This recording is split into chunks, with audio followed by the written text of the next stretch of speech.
আসসালামু আলাইকুম। আলহামদুলিল্লাহ। তো আমার বড় ভাই এই যে পরিশেষে রমজান শেষ দিক পর্যন্ত আমার কাজটা লাগাইছে। তা ইনশাল্লাহ আজকে আমাদের কাজ পরিসমাপ্তি। যে কাজটা বাকি ছিল, তারপরে হচ্ছে আমাদের পানি নেওয়ার জায়গাটা বাকি ছিল, ওগুলো গাঁথনি হয়ে গেছে।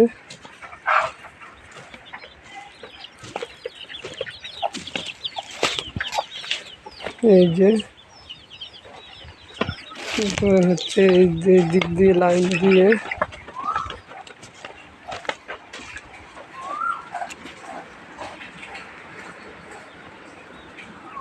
একবারে ওই দিক দিয়ে অনেক পাইপ লাগছে, প্রায় 7-8 হাজার টাকার পাইপ।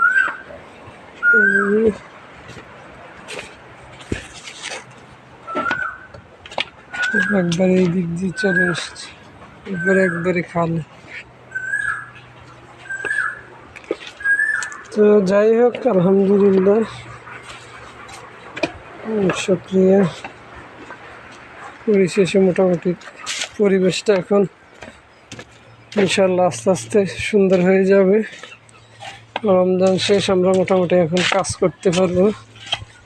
তো রোজা রাখিতে এত কাজ করা যায় না আসলে অ্যাকচুয়ালি।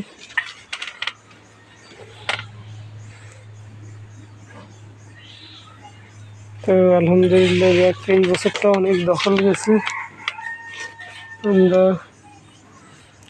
ঘাস না থাকাতে অনেক বিপদের সম্মুখীনে আছি, অনেক টাকা লসে আছি। যেমন খড় দানাদারও অনেক দাম।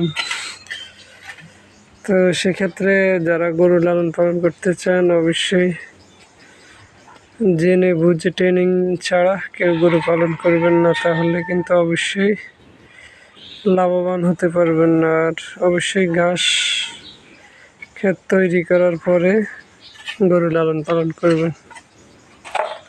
তোমার বড় ভাইলে দোয়া করবেন বেশি বেশি শ্বশুর বাড়িতে থাকে, যেন বেশি বেশি শ্বশুর বাড়িতে থাকতে পারে।